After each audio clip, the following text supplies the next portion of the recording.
morning.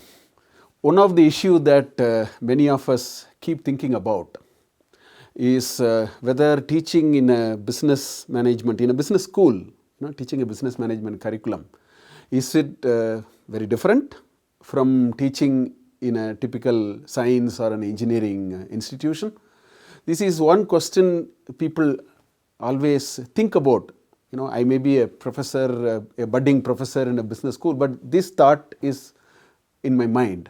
So let's discuss it a little bit today. There are a few things that we need to understand. The first and the most important thing is if you take a science or an engineering course vis-a-vis, let's say, a course on management, the first thing that we need to understand is when it comes to business management, there is no one right answer to a problem. Let me take an example, then it becomes much clearer.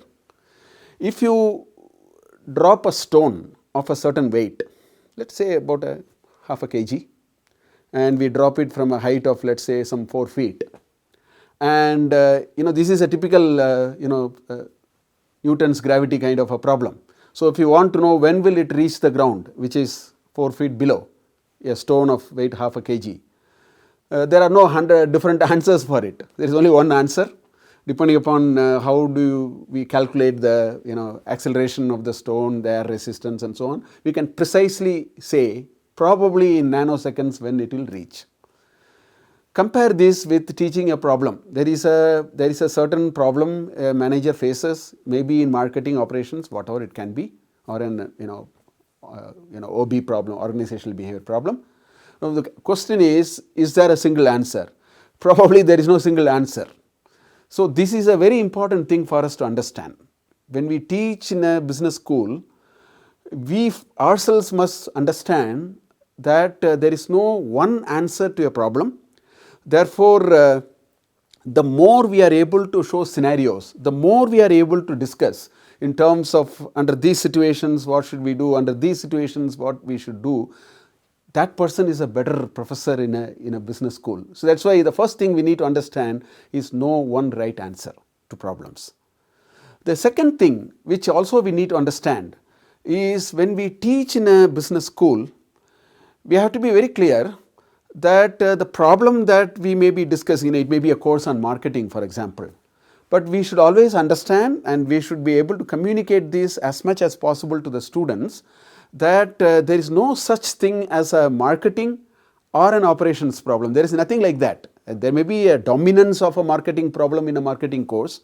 There could be issues which pertain to operations which we can discuss in an operations course, but we should be able to be aware and sensitize to the students that a business problem is a business problem.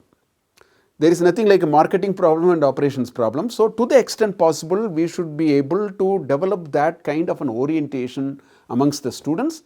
Then we will make a very effective teacher. This is the second point that we need to understand. So if we take these two important differences, we will understand that teaching in a business school is actually a trade-off between breadth and depth. Whereas teaching in an engineering school or a science school is all about depth. You have theory, you have a model, you need to go after it and then you need to get it very clean. So in a business school, the breadth sometimes we need to go after depth. So this breadth versus depth is another trade-off which we must be constantly aware. That's the second point we need to understand. The third point that we need to understand is if we do not know what is happening in practice pertaining to a certain issue that we are discussing, we have lost the game. This is very important to know in a business school. I may be teaching something on inventory management, for example.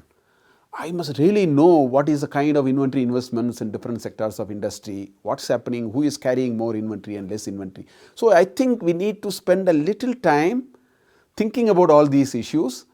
Therefore, we need to invest on those. And lastly, let me tell you that a good business school teaching is a delicate balance between real life examples and concepts. We cannot swing on one side completely. You can't spend 45 minutes giving, HLL did this, Tata Motors did this, Toyota did this, and not get into the concept. Nor can you simply teach only concepts. So I think this is the last issue that we need to know. we need to balance between real life examples and concepts.